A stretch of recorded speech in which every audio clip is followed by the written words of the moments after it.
दोस्तों, स्वागत है आपका जीएस मंथन में। अब तक हमने पर्यावरण पारिस्थितिकी में पर्यावरण एवं सतत विकास को विस्तार से पढ़ लिया, पारिस्थितिकी एवं पारितंत्र को विस्तार से पढ़ लिया, जैव विविधता संरक्षण को पढ़ लिया, वायु प्रदूषण को हमने विस्तार में पढ़ लिया। हमने इसमें क्या क्या चीज़ें पढ़ी हैं? सबसे पहले हमने पढ़ा कि इसका कॉन्सेप्ट क्या है, यानी इसका जो मूल कहते नहीं है कि स्टैटिक जीके, इसके बारे में क्या है। इसके बाद हमने पढ़ा कि इससे संबंधित करंट में कौन कौन सी चीज़ें हैं। हमने इसमें पढ़ा कि हमारे पेपर के लिए इसमें क्या-क्या महत्वपूर्ण बिंदु बनते हैं, यानी केवल हम महत्वपूर्ण चीज़ों को हमने इसमें पढ़ा। और एक पार्ट जो पहला वाला था वो लगभग आप लोगों ने देख लिया होगा। यदि नहीं देखा है तो आप उसको देख लीजिएगा। हमारी कोशिश यही है कि पर्यावरण प्रदूषण को या पर्यावरण पारिस्थितिकी का जो सब्जेक्ट है उसमें हम सारी चीज़ें आपके यहीं पर क्लियर करा दें। ये वीडियो आपके लिए बहुत महत्वपूर्ण होने वाले हैं, क्योंकि परीक्षा कोई भी हो, देखिए हर परीक्षा में पर्यावरण से कई बार प्रश्न जरूर बनते हैं। 1 नंबर के बनते हैं, कई बार 2-3 प्रश्न आते हैं, कई बार करंट से जोड़ के प्रश्न आते हैं। तो ऐसे करके आपके प्रश्न जरूर बनते हैं, तो इसलिए आप उस वीडियो को भी देख लीजिएगा। इसमें हम कोशिश करेंगे कि फिर हम वीडियो बहुत लेंदी न बनाएं। कोशिश हमारी यही है कि वीडियो अच्छा बने जैसे पहला वाला बना था, और आपके टॉपिक क्लियर होते चलें। वैसे आपको बहुत कुछ इसमें यूट्यूब पर बाकी चीज़ें देखने को मिलती हैं, जिसमें क्या होता है बहुत कुछ बता देते हैं, और उसमें से हमारे काम का ज़्यादा खास नहीं निकलता है। तो आज हम शुरू करते हैं जल प्रदूषण।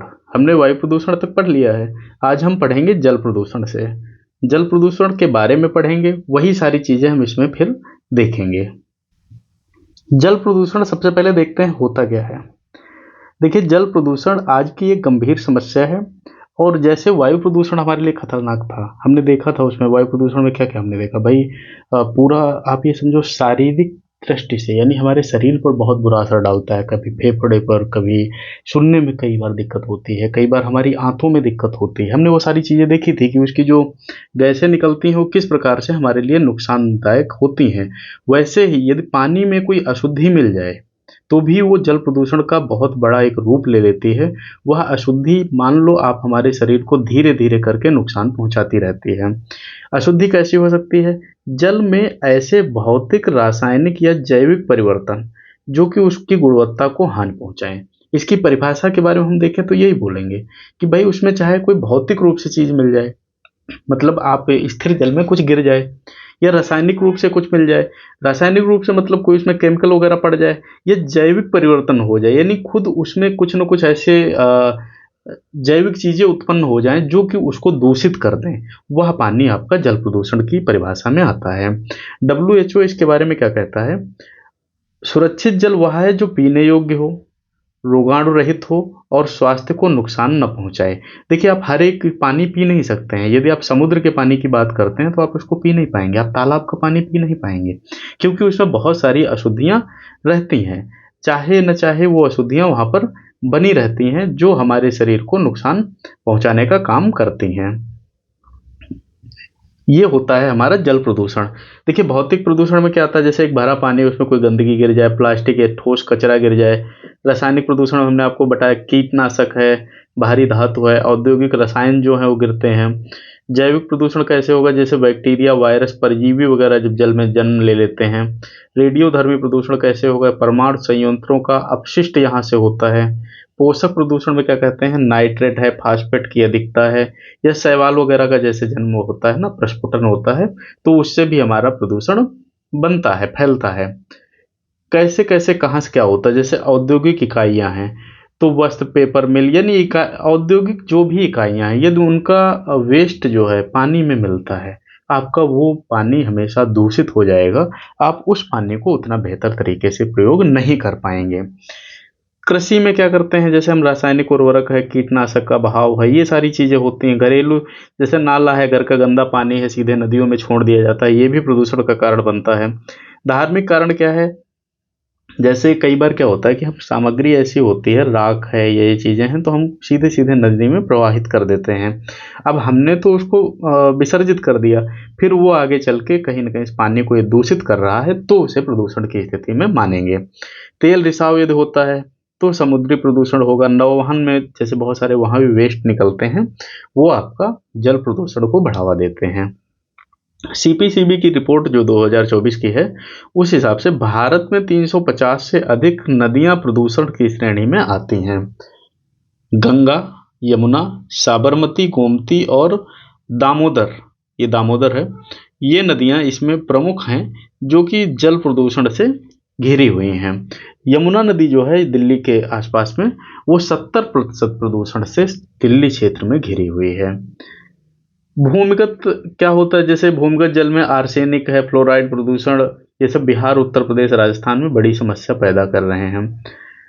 देखिए, पानी हमारे लिए बहुत महत्वपूर्ण है। आप ये समझो, बहुत सारी बीमारियां जो हैं वो जल की वजह से ही होती हैं, जल के दूषण से होती हैं। पेट की बहुत सारी समस्याएं हैं जल के दूषण से होती हैं, इसलिए यह प्रदूषण हमारे लिए बहुत गंभीर होता है। जैसे हैजा है, टाइफाइड है, डायरिया है, ये बीमारियां हो जाती हैं। फ्लोराइड की अधिकता हो गई तो फ्लोरोसिस रोग हो जाता है। आर्सेनिक अगर बढ़ गया तो त्वचा और कैंसर रोग जैसे भयानक रोग हो सकते हैं सिर्फ पानी के दूषित होने पर। अब पर्यावरण पर असर कैसे पड़ेगा, जैसे जलीय जीव जंतु मरने लगेंगे, शैवाल प्रस्फुटन होता है तो ऑक्सीजन की कमी होने लगेगी, जैव विविधता में गिरावट होने लगेगी। भाई, साफ पानी तो सबको चाहिए ना, चाहे वो पेड़ हो, पौधा हो, कुछ भी है, बढ़ने के लिए साफ पानी तो चाहिए रहेगा। पीने के लिए जानवरों को, जंतुओं को साफ पानी चाहिए रहेगा। उनको नहीं मिलते हैं तो जंतु मरने लगते हैं। जैसे मान लो कोई तालाब है, उसमें ऐसी कुछ चीजें मिला दी जाएं, रासायनिक चीजें मिल जाती हैं जो कि घातक होती हैं, तो उसको पी के जानवर मरने लगते हैं, जानवरों का जीवन संकट में पड़ जाता है। आर्थिक प्रभाव क्या क्या पड़ेगा, कृषि पर बुरा असर पड़ेगा, मत्स्य पालन उद्योग को नुकसान होगा, पर्यटन क्षेत्र भी प्रभावित होते हैं यदि जल आपका दूषित है या किसी भी क्षेत्र का जल दूषित है। सरकार की तरफ से कानून बनाया गया था, जल प्रदूषण और नियंत्रण अधिनियम 1974। देखिए, ये इसमें 1974 बहुत याद रखना है, मिलान करने में आपको क्या करता है, 4 पॉइंट दे देता है और इधर साल दे देता है और इधर कानून दे देता है, तो आपको मिलाने रहते हैं। इसलिए 1974 हमारे लिए महत्वपूर्ण रहने वाला है। फिर पर्यावरण संरक्षण अधिनियम भी आया था 1986 में। कौन कौन सी संस्था जल प्रदूषण के लिए काम करती है, केंद्रीय प्रदूषण नियंत्रण बोर्ड, जिसको अभी हमने क्या कहा था, सीपीसीबी बोला था। राज्य प्रदूषण नियंत्रण बोर्ड, ये राज्य स्तर पर अपना कार्य करता है। सरकारी योजनाएं कौन कौन सी हैं, नमामि गंगे परियोजना इससे संबंधित है, 2014 से चलाई गई है। राष्ट्रीय नदी संरक्षण योजना है और स्वच्छ भारत मिशन इससे संबंधित है।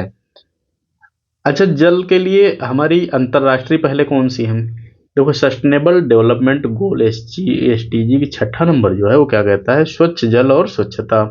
रामसर कन्वेंशन जो कि 1971 में शुरू हुआ था, आर्द्र भूमि संरक्षण के लिए, ये बहुत महत्वपूर्ण पहल है। फिर यूएन वाटर कॉन्फ्रेंस 2023 ये न्यूयॉर्क में हुई थी, ये ने किस पर इस पर बात किया गया, जल संकट समाधान और वैश्विक चर्चा की गई थी। करंट अफेयर देख लेते हैं, इससे संबंधित क्या क्या हमारी परीक्षाओं में बनेंगे। गंगा विलुप्ति खतरा, सीपीसीबी ने 2025 की रिपोर्ट में बताया कि 10 राज्यों में गंगा जल मानक से नीचे पहुंचा है। यूपी सरकार नमामि गंगे के अंतर्गत कछार क्षेत्रों में नए सीवेज ट्रीटमेंट प्लांट शुरू कर रही है। केरल में 2025 में बैक वाटर क्षेत्र में जल गुणवत्ता सुधार के लिए ब्लू रिवॉल्यूशन यानी नीली क्रांति 2.0 शुरू की गई है। यहीं से प्रश्न उठा लेगा, नीली क्रांति 2.0 कहाँ संबंधित है, केरल से। किससे संबंधित है, जल गुणवत्ता और सुधार से। यूएन रिपोर्ट 2025 क्या कहती है, भारत की 40% आबादी सुरक्षित पेयजल से वंचित है। अब इसके कुछ समाधान हैं, समाधान आपके मेंस में काम आएंगे। देखिए, जो हम इसमें डिटेल में पढ़ा रहे हैं, तो उसमें क्या है, आपको मेंस के लिए भाई वर्ड तो चाहिए रहेंगे ना, यदि आप पीएससी मेंस दे रहे हैं, यूपीएससी मेंस दे रहे हैं, तो उसमें आरओ एआरओ का मेंस दे रहे हैं, तो इसमें भी आपके इससे जलवायु से संबंधित प्रश्न बनने के बहुत चांस हैं। तो आपको निबंध या फिर कोई भी लॉन्ग आंसर में आपको कुछ चाहिए रहेंगे शब्द। देखो, यदि आपको चैनल पसंद आ रहा है या हमारे पढ़ाने का तरीका पसंद आ रहा है तो प्लीज़ सब्सक्राइब जरूर करिएगा।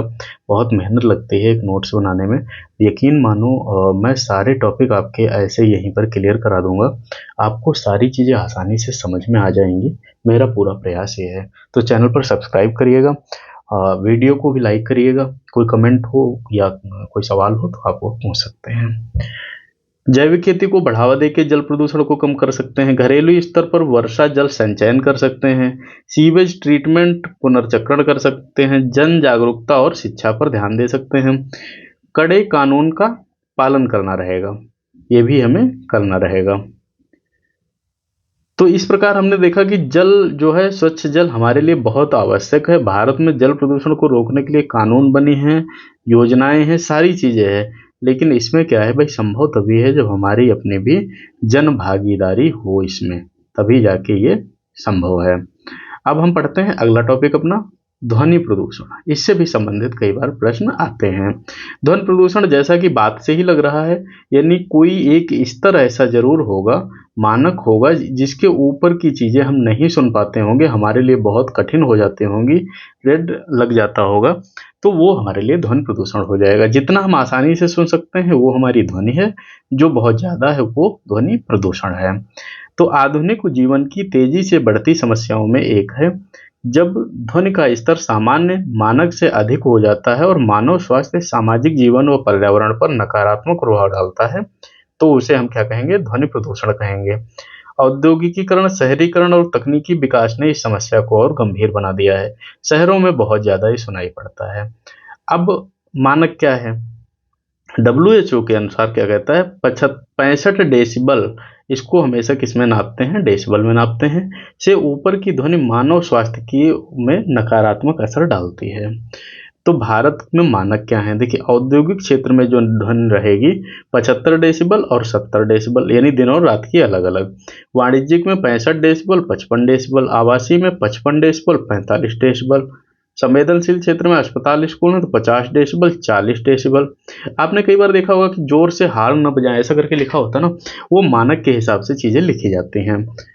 प्रमुख स्रोत क्या है, जैसे फैक्ट्रियां हैं, मशीनें हैं, जनरेटर है, वाहन है, हवाई जहाज है, रेलगाड़ी है, निर्माण कार्य में सड़क, मेट्रो, बिल्डिंग, लाउड स्पीकर, धार्मिक आयोजन, शादियां, टीवी, म्यूजिक सिस्टम, यानी हर वो चीज जिसकी ध्वनि हमारी सुनने की शक्ति जिसको कहते हैं उससे ज्यादा है, तो वो हमारे लिए ध्वनि प्रदूषण है। आप एक चीज समझो, नई मिक्सी आप खरीद के लाए, मिक्सी बढ़िया चल रही थी, कोई प्रदूषण नहीं था, मिक्सी खराब हुई, वो एक ऐसी आवाज करने लगी जिसको हम नहीं सुन सकते हैं, तो वो भी हमारा ध्वनि प्रदूषण पैदा करती है। प्रकार कितने होते हैं, औद्योगिक ध्वनि प्रदूषण क्षेत्र, परिवहन जनित ध्वनि प्रदूषण, सामाजिक सांस्कृतिक ध्वनि प्रदूषण और प्राकृतिक ध्वनि प्रदूषण, जैसे ज्वालामुखी, भूकंप, तापमान, ये सारी चीजें इसमें शामिल होती हैं। प्रभाव क्या होंगे, स्वास्थ्य पर प्रभाव होता है, श्रवण शक्ति की हानि होती है, अनिद्रा, सिरदर्द, थकान होता है, हृदय रोग, रक्तचाप होता है, मानसिक तनाव और चिड़चिड़ापन इसमें रहता है। बहुत चिड़चिड़ापन हो जाता है, जैसे आपने बहुत लोगों को देखा होगा सिर पीटने लगते हैं, तो वो इसी कारण है कि उनकी जो सुनने की क्षमता है उससे कहीं ज्यादा तेज शोर हो रहा है, जो नहीं सुन पा रहे हैं। पर्यावरण पर क्या होता है कि अपनी दिशा, अच्छा, जो पशु पक्षी होते हैं ये अपनी दिशा कैसे जानते हैं भाई, ऐसे तो जो तरंगे ऊपर चल रही है हवा के माध्यम से अपनी दिशा कहीं ना कहीं जानते होंगे। अब इन तरंगों में एक शोर पहुंच गया तो इनके लिए अवरोध बनेगा, इनको दिशा से भटका सकता है। अब ये समुद्री जीवों में भी प्रदूषण होता है, जैसे समुद्री, आप एक चीज देखो, जो नाव वगैरह चलती हैं, बहुत बड़े बड़े जो नाव होते हैं, बोट चलते हैं, तो उनकी भी आवाज बहुत ज्यादा रहती है, जो कि सोनार पॉल्यूशन से नुकसान पहुंचाती हैं। सामाजिक प्रभाव मतलब क्या होगा, जैसे भाई पढ़ाई लिखाई बाधित हो जाएगी, कार्यक्रमों में कई बार विवाद हो जाता है, आपने देखा होगा, शांति भंग हो जाती है। भारत में ध्वनि प्रदूषण की स्थिति देखते हैं। सीपीसीबी की रिपोर्ट के अनुसार क्या है, दिल्ली, मुंबई, कोलकाता और चेन्नई में ध्वनि स्तर और औसतन कितना है, 80 से 90 डेसिबल। WHO 2023 रिपोर्ट के अनुसार भारत के 5 शहर दुनिया के सबसे शोरगुल वाले 15 शहरों में शामिल हैं। लखनऊ और दिल्ली को नॉइस पॉल्यूशन कैपिटल बताया जाता है। यूपी का पेपर देने वाले ये लाइन बिल्कुल याद कर लेना, नॉइस पॉल्यूशन कैपिटल कौन सी राजधानियां हैं, लखनऊ और दिल्ली, ये बिल्कुल पूछा गया है, पूछा जाता है। कानूनी तौर पर क्या क्या है भारत प्रयास किए गए हैं, यानी भारतीय दंड संहिता आईपीसी धारा 268 क्या है, सार्वजनिक उपद्रव आप नहीं कर सकते हो। पर्यावरण संरक्षण अधिनियम 1986 क्या कहता है, ध्वनि प्रदूषण को नियंत्रित करने का प्रावधान है। नॉइस पॉल्यूशन रूल्स जो 2000 के हिसाब से है, ध्वनि की सीमा तय की गई है। फिर वायु प्रदूषण निवारण व नियंत्रण अधिनियम 1981 में भी इसका प्रावधान किया गया है कि आप बहुत ज़्यादा शोर शराबा नहीं कर सकते हैं, क्योंकि वायु के माध्यम से भी जो ध्वनियाँ हैं वो प्रसारित होती हैं। सुप्रीम कोर्ट 2005 रात 10 बजे से सुबह 6 बजे तक लाउड स्पीकर पर रोक लगा रखी है। रात 10 बजे से सुबह 6 बजे तक। हाई कोर्ट ने कई धार्मिक आयोजनों में ध्वनि की सीमा तय कर रखी है, तो ये न्यायालय भी इसमें बहुत मदद कर रहा है।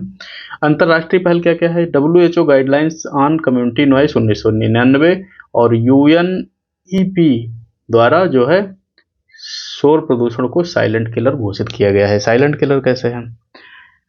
मान लेते हैं आप अपने घर में आराम से सो रहे हो, एकदम से म्यूजिक बजने लगे, एकदम से कोई गाड़ी ट्रक बिल्कुल हॉर्न बजाता हुआ निकले, आप एकदम चौंक के उठ जाओगे। वो आपके लिए बहुत डरावना है, वो आपके लिए एक किलर बन के काम कर रहा है। ठीक है। अब यूरोपियन यूनियन डायरेक्टिव जो है, इसके हिसाब से भी एक्शन प्लान वगैरह बनाए गए हैं अपने लिए। ये वाला इतना इंपॉर्टेंट नहीं है, ऊपर के अपने लिए इंपॉर्टेंट है। इससे संबंधित करंट अफेयर कौन कौन से हैं जो हमें पढ़ने चाहिए? पहला क्या है? जनवरी 2025 के लिए दिल्ली सरकार ने नॉइस फ्री जोन बनाने की घोषणा की है। लखनऊ में क्या किया गया है? पुलिस ने लाउड स्पीकर पर सीमित उपयोग का आदेश लागू किया है। CPCB 2025 रिपोर्ट, देश में 20 प्रमुख शहरों में शोर प्रदूषण मानक से अधिक है। WHO 2024 में भारत की 60% शहरी आबादी जो है वो ध्वनि प्रदूषण के खतरनाक स्तर से प्रभावित है। अब रोकने के भाई कुछ उपाय भी होने चाहिए। फिर वही बात आती है, मेंस में लिखना रहेगा तो कैसे? ऊपर की जो चीजें हैं वो तो MCQ में पूछ ली जाएंगी। तो रोकने के उपाय क्या है? ध्वनि रोधक उपकरण हवाई अड्डों पर ध्वनि अवरोधक लगाए जाने चाहिए। साइलेंट जोन बनाने चाहिए। साइलेंट जोन तो बहुत जरूरी चीज है, कुछ शहरों में बनने भी लगा है। इसका मतलब क्या होता है? कुछ ऐसी एरिया बना देना कि भाई ये इस एरिया में किसी प्रकार का कोई वाहन का प्रवेश वर्जित नहीं है, यहाँ तक कि वो साइकिल भी। आप इसमें कुछ बेंच पड़ी होती हैं, कुछ पेड़ पौधे लगे होते हैं, इसमें आप आराम से जाके बैठ सकते हैं, आप खुद को समय दे सकते हैं। ये ऐसी एरिया हर जगह होनी चाहिए, तो ये बहुत फायदेमंद हमारे लिए रहने वाली हैं। फिर नीतिगत उपाय क्या है? कानून का सख्त पालन होना चाहिए, नॉइस मैपिंग होनी चाहिए, पर्यावरण प्रभाव आकलन में तो इनको शामिल करना चाहिए। जन सहभागिता का है, लाउड स्पीकर का सुमित उपयोग, धार्मिक सामाजिक आयोजनों में ध्वनि की सीमा का पालन, लखनऊ में जागरूकता अभियान, यानी माफ कीजिए स्कूलों में जागरूकता अभियान चलाए जाने चाहिए। इस प्रकार देखो क्या है, ध्वनि प्रदूषण ये भी बहुत ज्यादा घातक है। जैसे हमने ऊपर के दो पढ़े थे, वायु और जल, ये भी बहुत ज़्यादा घातक है। ये भी संतुलन बनाता है और सरकार ने इसके लिए अच्छे खासे प्रयोग किए हैं। ये प्रश्न हमारे लिए MCQ में भी आता है, यानी वनडे एग्जाम में भी आता है और मेंस वगैरह में पूछा जाता है। अम्लीय वर्षा क्या होती है?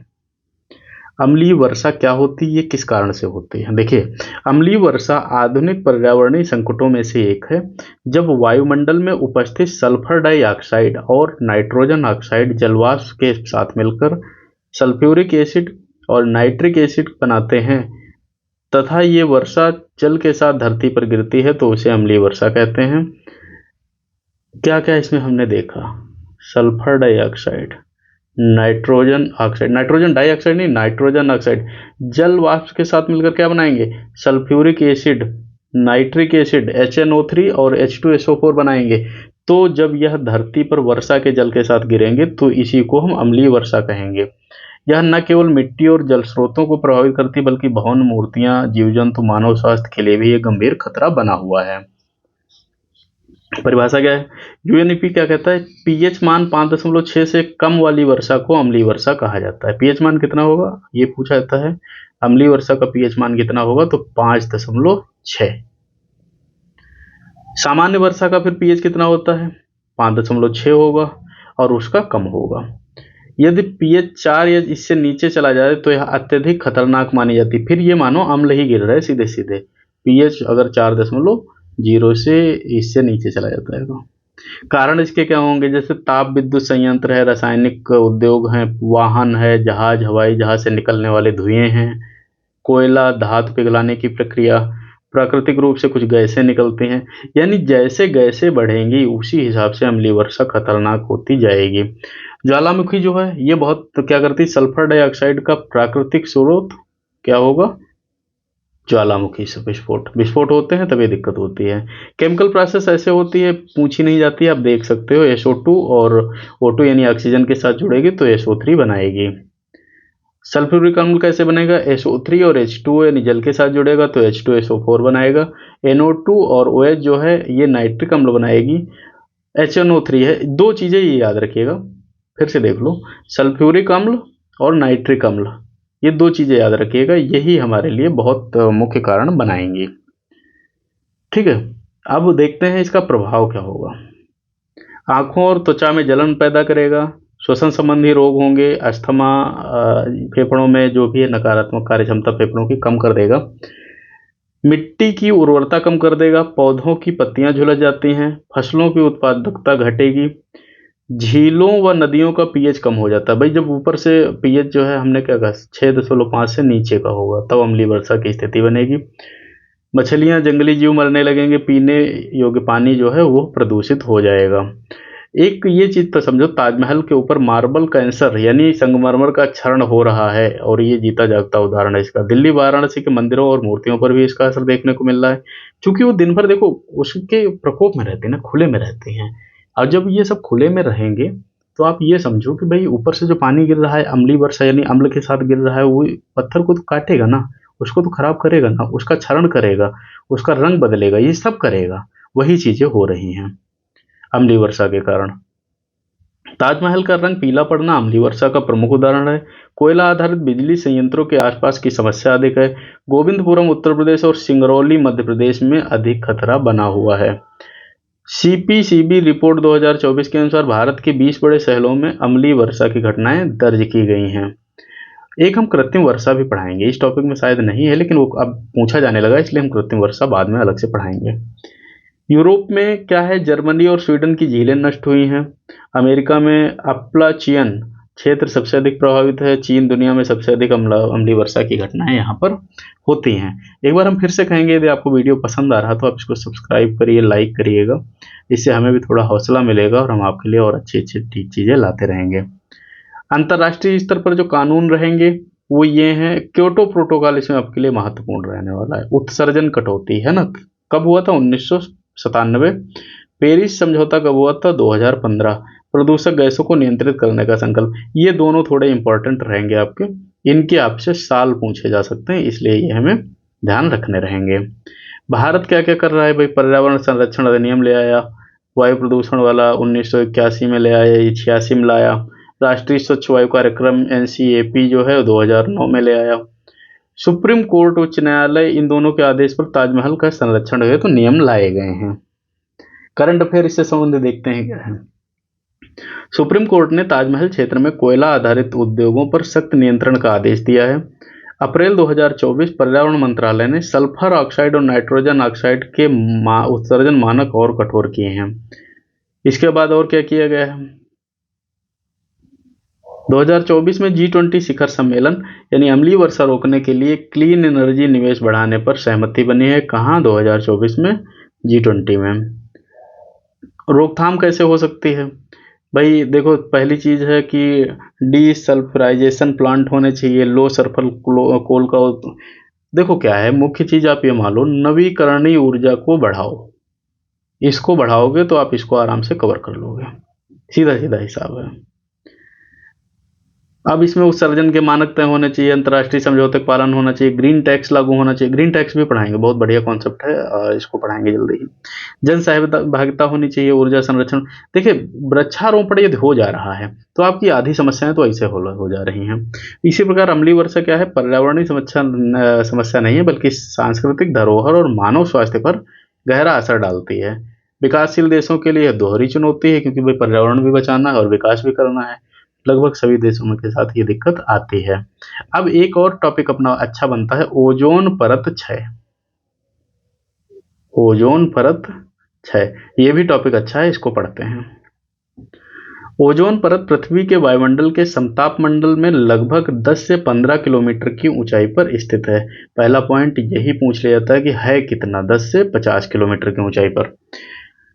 यह परत सूर्य से आने वाली हानिकारक पराबैंगनी किरणों को अवशोषित कर लेती है और जीवन को सुरक्षित रखती है, लेकिन मानव जनित गतिविधियां विशेषकर क्लोरोफ्लोरोकार्बन और अन्य रसायनों के कारण इस परत का क्षय हो रहा है। इसे ही ओजोन परत क्षय कहते हैं। आप ये देखो, कोई एक परत बनी है जो कि ऊपर से आने वाली जो किरणें हैं उनको कहीं ना कहीं से रोक ले रही है, वो डायरेक्ट हम पर नहीं पड़ रही हैं। लेकिन अभी क्या है, कुछ ऐसी चीजें हो रही हैं, हरकतें मानव की हो रही हैं, जिससे ये परत कमजोर हो रही है और इसको ये पार कर दे रही हैं। तो पार करना घातक है और ओजोन परत का क्षय कर रही हैं। संरचना कैसे बनी है, O3 बोलते हैं, ओजोन को O3 बोलते हैं। ऑक्सीजन का त्रिआण्विक रूप है ये।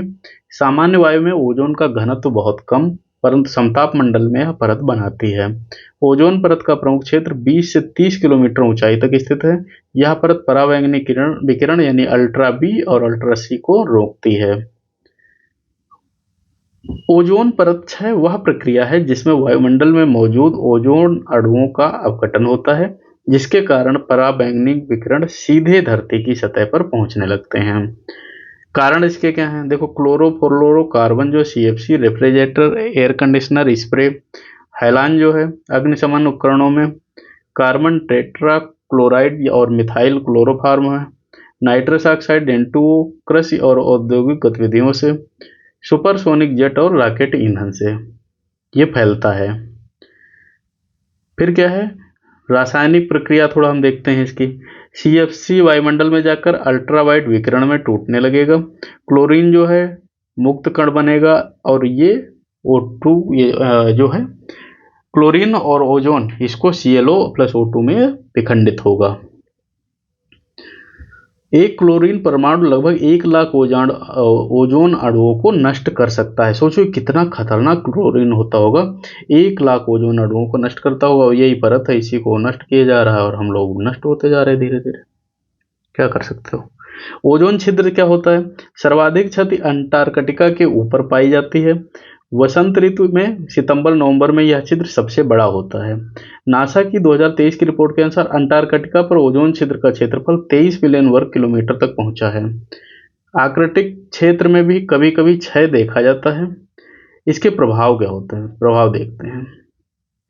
पहला क्या है? त्वचा कैंसर बढ़ेगा, आंखों का मोतियाबिंद, रोग प्रतिरोधक क्षमता में कमी होगी, पौधों की प्रकाश संश्लेषण क्षमता घटती है, समुद्री फाइटोप्लैंक्टन पर असर होता है, खाद्य श्रृंखला असंतुलित होती है।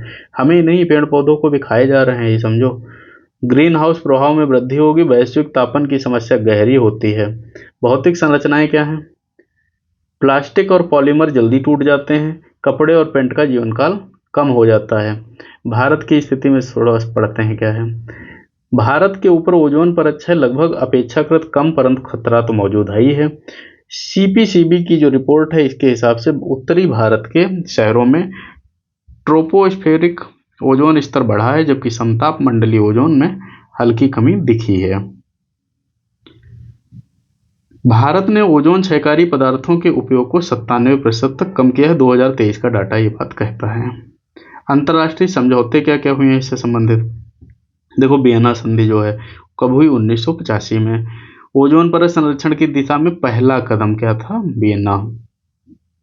मॉन्ट्रियल प्रोटोकॉल कब होता है? 1987 में। CFC और ODs पर नियंत्रण करेंगे। किगाली संशोधन कब होता है? 2016 में। HCFC को नियंत्रित करने का प्रयास करेंगे। पेरिस समझौता क्या है? 2015 में होता है, जलवायु और ओजोन संरक्षण में सहायक है। वैश्विक प्रयास भी हमारे हैं, प्राकृतिक गैसें, पर्यावरण अनुकूलन, कूलिंग तकनीकें धीरे धीरे आती जा रही हैं। ठीक है। अब भारत में क्या? ओजोन क्षयकारी पदार्थ नियमन और नियंत्रण अधिनियम कब बना? 2000 में। राष्ट्रीय ओजोन इकाई पर्यावरण मंत्रालय के अंतर्गत आती है। ये प्रश्न इंपॉर्टेंट बनेगा। ओजोन इकाई किसके अंतर्गत आएगी? पर्यावरण मंत्रालय के। भारत ने HFC फेज डाउन के लिए 2028 तक की योजना बनाई है। भारत सरकार ने ग्रीन कूलिंग इंडिया प्रोजेक्ट शुरू किया, किससे संबंधित है? ओजोन से संबंधित है, ये भी पूछा जाएगा। भारत ने UNEP रिपोर्ट में दावा किया कि भारत ने ओजोन क्षयकारी पदार्थों की खपत 99% घटा दी है। सितंबर 2024 में अंटार्कटिका में ओजोन छिद्र पिछले दशक के 12% अधिक पाए जाते हैं। जून 2024 में भारत में किगाली संशोधन के अनुरूप HFC के नियंत्रण के लिए नीति लागू की गई है। ओजोन दिवस कब मनाया जाता है? 16 सितंबर को। थीम क्या थी? ये तो 2024 का है, अभी 25 में मनाया जाएगा, आपके लिए वो इंपॉर्टेंट रहने वाले हैं। ओजोन दिवस कब मनाया जाता है? बस इतना ध्यान रखो, 16 सितंबर को। समाधान क्या है? CFC का विकल्प अपनाना, ग्रीन कूलिंग तकनीक विकसित करना, नवीकरणीय ऊर्जा पर आधारित रेफ्रिजरेशन, अंतर्राष्ट्रीय समझौतों का पालन, ओजोन क्षयकारी रसायनों का प्रबंधन करना, उद्योगों को प्रोत्साहन देना, पर्यावरण मित्र उत्पादों का उपयोग करना, पुराने AC फ्रिज का उचित निपटान करना, जन जागरूकता अभियान चलाना। तो इस प्रकार हम इसको थोड़ा कंट्रोल कर सकते हैं। यह वैश्विक संकट है जो कि मानव स्वास्थ्य, कृषि, पारिस्थितिकी और जलवायु पर प्रभाव डालता है। अंतर्राष्ट्रीय समझौतों तथा तकनीकी सुधारों के कारण स्थिति में सुधार के संकेत हैं, लेकिन खतरा अभी भी टला नहीं है। भारत जैसे देश को पर्यावरणीय प्रतिबद्धता के साथ विकास की आवश्यकताओं में संतुलन बनाना होगा। अभी हमने एक शब्द पढ़ा था, ग्रीन हाउस प्रभाव। अब देखते हैं वो है क्या। भाई अगर पढ़ा है तो कुछ तो होगा। ग्रीन हाउस प्रभाव आधुनिक पर्यावरणीय विज्ञान का अत्यंत महत्वपूर्ण विषय है। यह पृथ्वी की सतह से तापमान को नियंत्रित करने वाली प्राकृतिक प्रक्रिया है। ग्रीन हाउस प्रभाव के कारण ही पृथ्वी पर जीवन संभव हो पाता है, परंतु औद्योगिक क्रांति के बाद इस मानव जो है गतिविधियों ने इसको असामान्य रूप से बढ़ा दिया है। वैश्विक ऊष्मीकरण की समस्या सामने आई है। ग्रीन हाउस प्रभाव वह प्रक्रिया है जिसमें वायुमंडल की कुछ गैसें जैसे carbon dioxide, methane, nitrous oxide, जलवाष्प आदि सूर्य से आने वाली ऊष्मा को अवशोषित कर लेती हैं और उसे वायुमंडल से जाने से रोक देती हैं। क्या होता है भाई? ग्रीन हाउस प्रभाव वह प्रक्रिया है जिसमें वायुमंडल की कुछ गैसें जैसे चाहे CO2 हो, मीथेन हो, नाइट्रस ऑक्साइड हो, जलवाष्प सूर्य से आने वाली ऊष्मा को अवशोषित कर लेती हैं और उसे वायुमंडल से बाहर जाने से रोक देंगी। यह पृथ्वी को आवश्यक तापमान प्रदान करता है। यदि ग्रीन हाउस प्रभाव न हो तो पृथ्वी का औसत तापमान -18 डिग्री सेंटीग्रेड होता है, जबकि यह लगभग आज 15 डिग्री सेंटीग्रेड के आसपास है। ग्रीन हाउस गैसें कौन सी हैं? कार्बन डाइऑक्साइड, CO2 जीवाश्म ईंधन दहन उद्योग परिवहन से निकलती है। मीथेन धान की खेती से निकलती, यही पूछा गया था, धान की खेती से यानी कौन सी गैस निकलती है? मीथेन। पशुधन कचरा, नाइट्रस ऑक्साइड उर्वरक उपयोग और औद्योगिक गैसों से निकलेगी। जलवाष्प से जैसे प्राकृतिक रूप से मुख्य घटक है हमारा क्लोरोफ्लोरोकार्बन, ये AC है, स्प्रे मशीन या आप जो इस्तेमाल करते हो उनमें से ये निकलेगा। ग्रीन हाउस प्रभाव की प्रक्रिया कैसे होगी? सूर्य से ऊर्जा पृथ्वी पर आएगी। पृथ्वी इसका कुछ भाग अवशोषित करती है और शेष भाग परावर्तित कर देगी। कुछ भाग तो अवशोषित करेगी, बाकी भाग परावर्तित कर देगी। ग्रीन हाउस गैसें अवशोषित ऊष्मा को रोक लेती हैं। यह पुनः विकृत होकर तापमान संतुलन के लिए करती हैं। इसके प्रकार कितने होते हैं? प्राकृतिक ग्रीन हाउस प्रभाव जो होता है जीवन के लिए आवश्यक है। अत्यधिक गैसों के उत्सर्जन से मानव निर्मित ग्रीन हाउस प्रभावित होता है। परिणाम क्या होंगे? जैसे जलवायु में परिवर्तन हो जाएगा, वैश्विक तापमान में वृद्धि हो जाएगी, समुद्र का तल बढ़ने लगेगा, वर्षा के पैटर्न यानी वर्षा के तरीके में बदलाव हो जाएगा। ये प्रश्न पूछा जाता है, ग्रीन हाउस के बढ़ने से क्या क्या फर्क पड़ता है। कृषि में क्या असर होगा? कृषि उत्पादन घट जाएगा, अनाज की गुणवत्ता कम हो जाएगी, कीट बीमारियों में वृद्धि हो जाएगी। स्वास्थ्य पर क्या प्रभाव पड़ेगा? हीट वेव से मौतें होंगी, संक्रमण, मलेरिया बीमारी बढ़ेगी, कुपोषण का खतरा बढ़ जाएगा। पारिस्थितिकी यानी एनवायरनमेंट पर क्या प्रभाव पड़ेगा? ग्लेशियर पिघलेगा, अंटार्कटिका और आर्कटिक में बर्फ की परतें घटने लगेंगी, जैव विविधता संकट में आ जाएगी। भारत में क्या प्रभाव होगा? हिमालयी ग्लेशियर जो हैं तेजी से पिघल रहे हैं। गंगा ब्रह्मपुत्र की जलधारा पर असर हो रहा है। असम और बिहार में बाढ़ की समस्या बनी हुई है। राजस्थान और मध्य भारत में सूखा पड़ा हुआ है। भारत के तटीय क्षेत्र जो हैं समुद्र तल बढ़ने का खतरा बना हुआ है। वैश्विक परिदृश्य से देखते हैं। पेरिस समझौता कब हुआ? 2015 में। इसमें क्या किया गया? 1.5 डिग्री सेंटीग्रेड के तापमान जो है वृद्धि को रोकने का लक्ष्य किया गया। क्योटो प्रोटोकॉल 1997 में हुआ, उत्सर्जन कटौती का प्रयास किया गया। ग्लासगो कॉप जो है 26 2021 में जो हुआ था, नेट जीरो लक्ष्य 2070 तक भारत रखा है।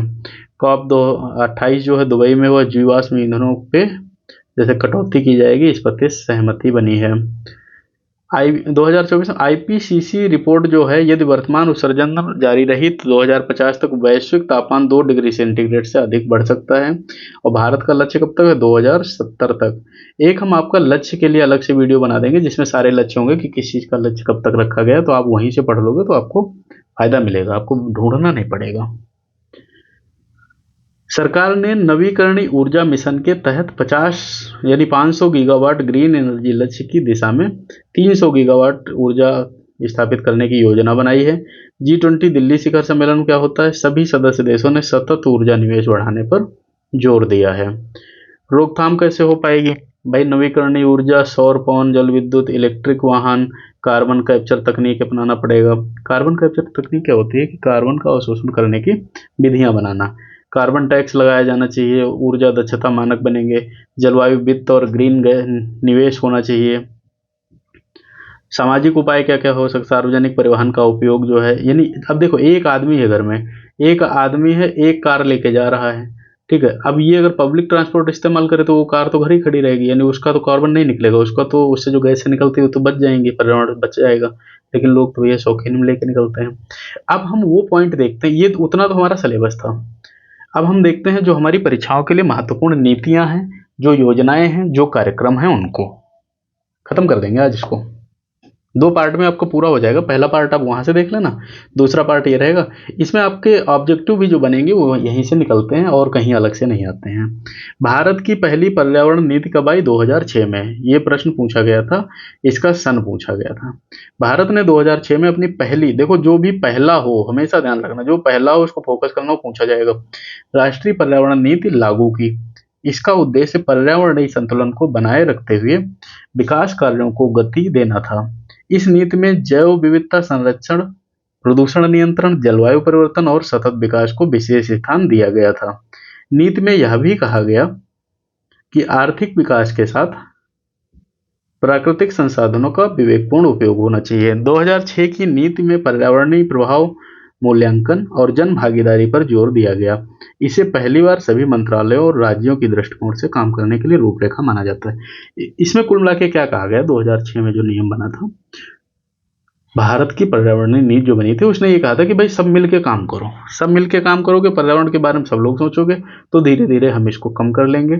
इसके बाद आता है राष्ट्रीय हरित प्राधिकरण, एनजीटी। कब बना? 10 में। 2001 लगा के आए थे वो लोग, 2010 में बना। काम क्या था? भारत में पर्यावरणीय मामलों के त्वरित निपटान हेतु 2010 में राष्ट्रीय हरित प्राधिकरण का गठन किया गया। इसका उद्देश्य पर्यावरण से जुड़ी याचिकाओं, प्रदूषण, वन संरक्षण, जल संरक्षण, पुनर्वास से संबंधित मामलों को जल्दी निपटाना था। ठीक है। इसमें न्यायिक और तकनीकी विशेषज्ञ दोनों शामिल होते थे। एनजीटी का मुख्यालय कहाँ होगा? दिल्ली में। इसके जोनल बैच जो है भोपाल, पुणे, कोलकाता, चेन्नई में है। कहाँ कहाँ? भोपाल, पुणे, कोलकाता और चेन्नई में है। यह संस्थान हरित न्याय की दिशा में एक बड़ा कदम है। एनजीटी कई बार बड़े उद्योगों, खनन और बांध परियोजनाओं पर रोक लगाकर चर्चाओं में रहा है। एनजीटी 2 चीजें पूछता है, कब बना था और मुख्यालय कहाँ है। स्टॉकहोम सम्मेलन कब होता है? 1972 में। 5 जून 1972 को स्वीडन की राजधानी स्टॉकहोम में पहला वैश्विक पर्यावरण सम्मेलन आयोजित हुआ। इसमें 113 देशों ने भाग लिया और पहली बार पर्यावरण को विशेष चिंता का विषय माना गया। इस सम्मेलन के कारण संयुक्त राष्ट्र पर्यावरण कार्यक्रम यूएनईपी की स्थापना कब होती है? इसी के अंतर्गत होती है। भारत के तत्कालीन प्रधानमंत्री इंदिरा गांधी ने इसमें हिस्सा लिया और प्रसिद्ध वाक्य कहा, गरीबी सबसे बड़ा प्रदूषक है। इस सम्मेलन के बाद 5 जून को विश्व पर्यावरण दिवस मनाया जाता है। कब? 5 जून को। पर्यावरण संरक्षण का इसे मैग्ना कार्टा भी कहते हैं, क्योंकि यहीं से वैश्विक स्तर पर पर्यावरणीय आंदोलन की शुरुआत होती है। ये हमारे लिए थोड़ा महत्वपूर्ण हो जाता है, क्योंकि मैग्ना कार्टा भी है, भारत भाग लेता है, पहला है ये। और ये 5 जून वाला जो है दिवस भी इसी से जोड़ा जाता है ये। ठीक है, इसलिए हमारे लिए महत्वपूर्ण है। अब आता है पृथ्वी सम्मेलन, रियो दी जेनेरियो पृथ्वी शिखर सम्मेलन 1992। 1992 में ब्राजील के रियो दी जेनेरियो शहर में आयोजित पृथ्वी शिखर सम्मेलन को रियो समिट भी कहा जाता है। इसमें सतत विकास की अवधारणाओं को केंद्र में रखा गया। इसमें 178 देशों ने भाग लिया और एजेंडा 21 को स्वीकार किया, जो सतत विकास के लिए एक कार्य योजना है। इस सम्मेलन से 3 प्रमुख समझौते बने। जलवायु परिवर्तन पर संयुक्त राष्ट्र कन्वेंशन, जिसको हम बोलते हैं UNFCCC, जैव विविधता पर कन्वेंशन CBD और मरुस्थलीकरण से निपटने के लिए UNCCD। इस शिखर सम्मेलन ने दुनिया भर में पर्यावरण विकास को एक साथ देखने की सोच को मजबूती दी। पृथ्वी सम्मेलन से हमें 3 चीजें मिलती हैं, UNFCCC, जैव विविधता CBD, और तीसरी चीज मिलती है UNCCD। ये तीनों पूछी जाती हैं कि पृथ्वी सम्मेलन से क्या क्या बड़ी चीजें निकली थी। मॉन्ट्रियल प्रोटोकॉल कब होता है? 1987 में। ओजोन परत को बचाने हेतु 1987 में मॉन्ट्रियल प्रोटोकॉल पर सहमति बनी। इसका उद्देश्य ओजोन परत को नष्ट करने वाले रसायनों जैसे CFC, हैलोन और कार्बन टेट्राक्लोराइड के उत्पादन व उपयोग को समाप्त करना है।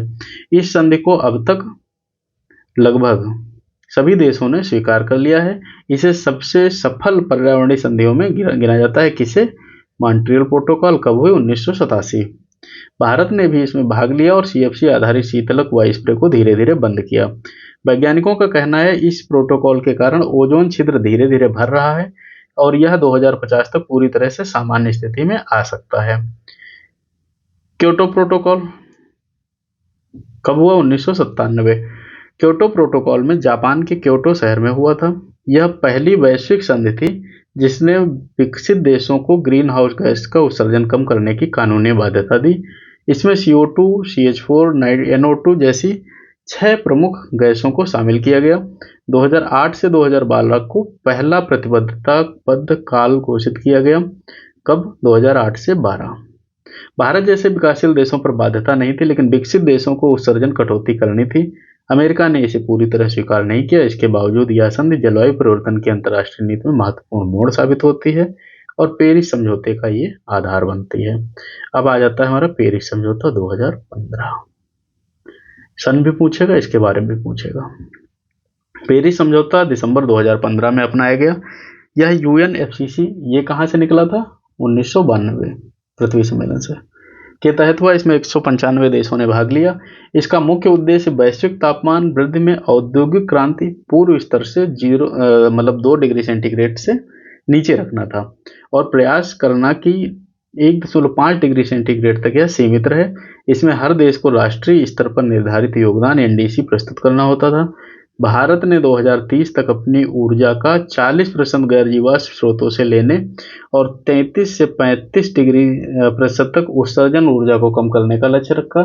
यह समझौता कानूनी रूप से बाध्यकारी नहीं है, लेकिन राजनीतिक और नैतिक रूप से अत्यधिक प्रभावी माना जा सकता है। ये देखो, इसके बारे में एक सवाल ये पूछा जाता है कि क्या इसको कानूनी रूप से बाध्यकारी माना जाएगा? नहीं। भारत की वायु अधिनियम, यानी वही वायु प्रदूषण वाला है, 1981 वाला। भारत सरकार ने वायु प्रदूषण को नियंत्रित करने के लिए 1981 में वायु प्रदूषण निवारण एवं नियंत्रक अधिनियम लागू किया।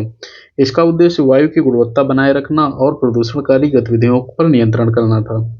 इसके अंतर्गत केंद्रीय व राज्य प्रदूषण नियंत्रण बोर्ड स्थापित किए गए। यह अधिनियम औद्योगिक इकाइयों को प्रदूषण मानकों का पालन करने को बाध्य करता है।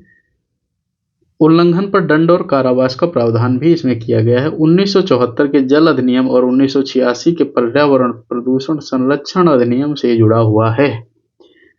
जल अधिनियम भी इसीलिए बनाया गया था 1974 में कि भाई जल के लिए जो रोकथाम हो, उसके लिए कहीं न कहीं से ये काम करता है। गंगा एक्शन प्लान जो है इसी में आया था। अब देखते हैं वन्य जीव संरक्षण अधिनियम 1972। भारत में जैव विविधता और वन्य जीवों की सुरक्षा हेतु वन्य जीव संरक्षण अधिनियम कब लागू हुआ? 1972 में। यह अधिनियम राष्ट्रीय उद्यान, वन्य जीव अभ्यारण्य रिजर्व स्थापित करने का आधार बना। इसमें शिकार पर प्रतिबंध लगाया गया और दुर्लभ प्रजातियों की रक्षा के लिए अनुसूचियां बनाई गईं। इस कानून के तहत प्रोजेक्ट टाइगर 1973 जैसी योजनाएं शुरू की गई। इसमें दंड और जुर्माने का प्रावधान भी है। कई संशोधनों के बाद इसमें अधिक कठोर प्रावधान जोड़े गए। आज भारत में 100+ राष्ट्रीय उद्यान और 500+ अभ्यारण्य इसी अधिनियम की वजह से संभव हुए हैं। NGT तो हम अभी पढ़ चुके हैं, NGT वही दोबारा लिख गया है। पर्यावरण संरक्षण अधिनियम 1986 क्या है, इसके बारे में थोड़ा देख लेते हैं। भोपाल गैस त्रासदी कब होती है? 1984 में। ये पूछा गया है कई बार। के बाद भारत सरकार ने पर्यावरण संरक्षण अधिनियम 1986 लागू किया। यह एक अम्ब्रेला कानून है जो सभी प्रकार के प्रदूषण पर नियंत्रण के लिए व्यापक शक्ति देता है। इसके अंतर्गत केंद्र सरकार प्रदूषण रोकने के लिए मानक बना सकती है, उद्योगों को निर्देश दे सकती है और दंडात्मक कार्रवाई भी कर सकती है।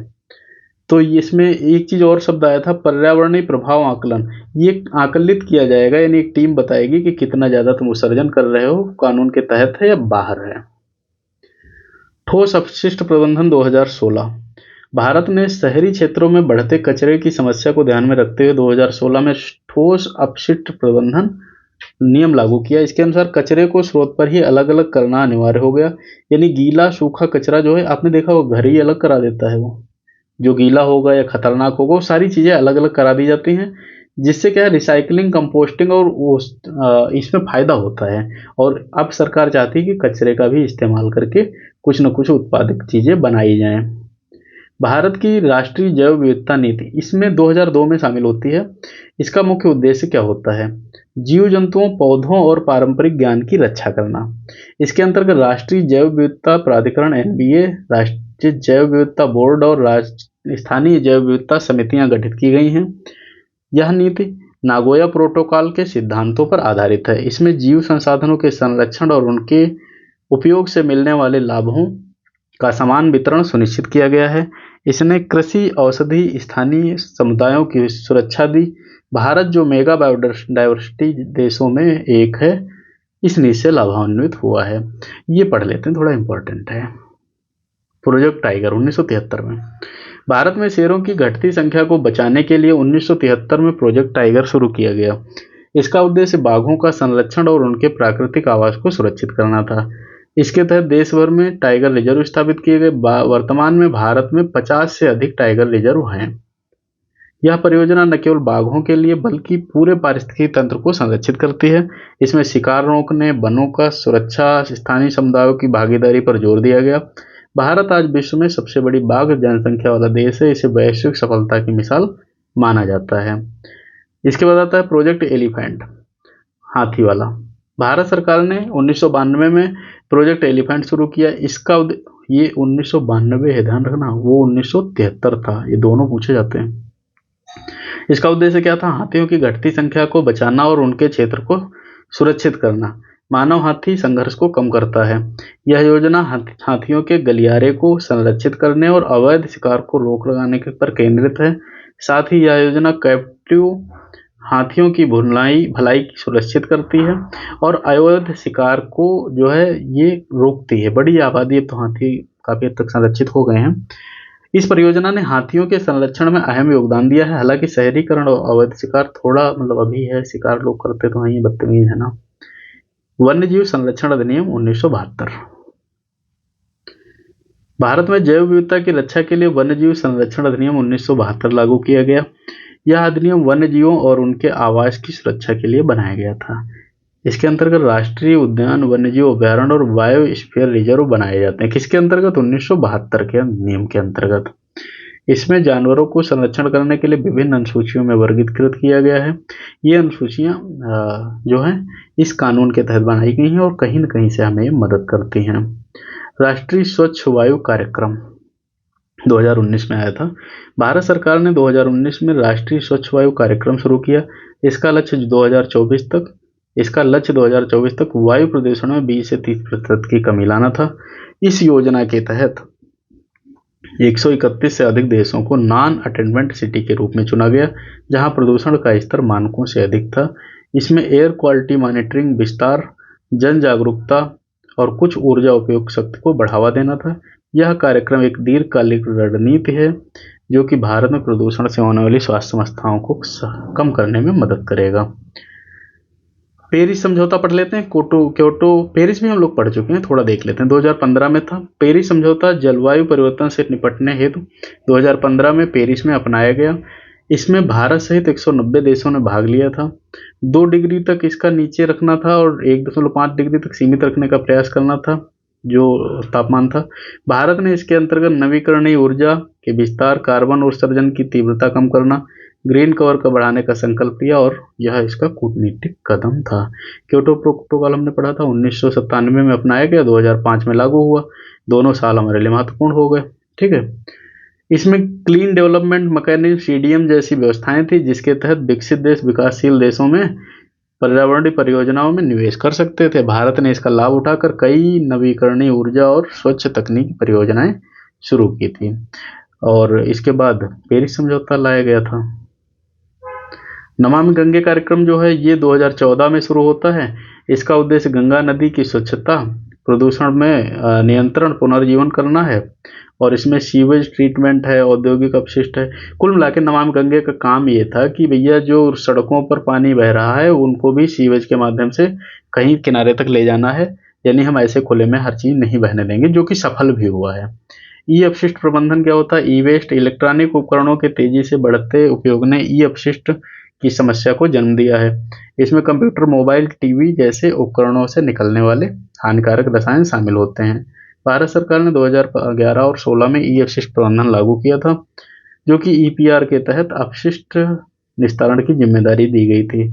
जलवायु परिवर्तन और कृषि, देखिए क्या है, भारत चूंकि कृषि प्रधान देश है, तो भैया यहाँ अगर जलवायु में कुछ भी चेंज होगा तो वो फर्क डालेगा। किसान की आय, खाद्य सुरक्षा और ग्रामीण अर्थव्यवस्था इससे प्रभावित होती है। सरकार ने राष्ट्रीय अनुकूलन कोष और क्लाइमेट स्मार्ट एग्रीकल्चर जैसी योजनाएं शुरू की हैं। ये हमारे लिए महत्वपूर्ण है। यहाँ पर ऊर्जा और पर्यावरण, इसके बारे में हमने बताया है। एक चीज ये देखनी है, अंतर्राष्ट्रीय सौर गठबंधन जो है भारत की वैश्विक पहल है, ठीक है।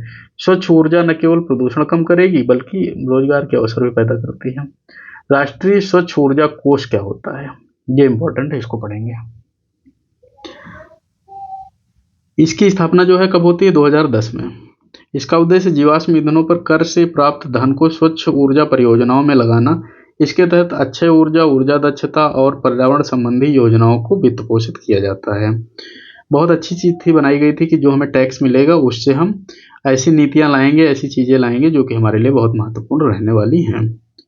प्लास्टिक प्रदूषण भी वही होता है कि अपशिष्ट को जैसे लाए, फिर अपशिष्ट वहीं पर कहीं भी डाल दिए।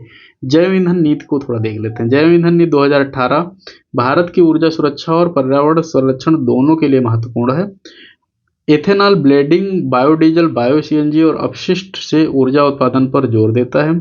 सरकार ने 2030 तक पेट्रोल में 20% एथेनॉल मिश्रण का लक्ष्य तय किया है। न केवल जीवाश्म ईंधनों की निर्भरता घटाएगा बल्कि आय का भी एक स्रोत बना देगा। एसडीजी तो हम सब जानते हैं, 30 लक्ष्य हैं, 2015 में शुरू किए गए, तो 2030 तक पूरे करने हैं। तो ये जो सारे लक्ष्य हैं इनको हमें धीरे धीरे पूरा करना है और इनके लक्ष्य की भारत ने एसडीजी इंडिया इंडेक्स बनाया है, 2030 तक पूरा करना है, ये ध्यान रखना है। और ये हमारे लिए कहीं न कहीं से ज़्यादा ज़रूरी है, पर्यावरण के लिए बहुत महत्वपूर्ण है। तो ये हमारे लिए बहुत जो महत्वपूर्ण टॉपिक थे उनको हमने बताया आपको। चैनल पर नए हैं तो सब्सक्राइब कर लीजिएगा, वीडियो पसंद आए तो लाइक करिएगा। स्पीड हो सकता है कहीं हमें बढ़ानी पड़ी हो क्योंकि वीडियो लंबा होता जा रहा था, इसलिए स्पीड बढ़ानी पड़ी है। अगला वीडियो हम लाएंगे ज्योग्राफी का डिटेल में, जिसमें आप ज्योग्राफी कम समय में पढ़ सको। इसके बाद हम हिस्ट्री वगैरह के लाएंगे। इसके साथ में जो आपके सूचकांक के हैं या ये चीज़ें हैं वो तो हम समय समय पर लाते रहेंगे और आपकी तैयारी को हम कोशिश करेंगे बेहतरीन बनी रहे। इसलिए चैनल सब्सक्राइब करें, जुड़े रहें। पूरा वीडियो देखने के लिए धन्यवाद। मिलते हैं अगले सेशन में। आपकी तैयारी हम उम्मीद है केवल टॉपिक यानी पॉइंट वाइज करते करते बेहतरीन करा देते हैं। मिलेंगे अगले फिर वीडियो में। धन्यवाद।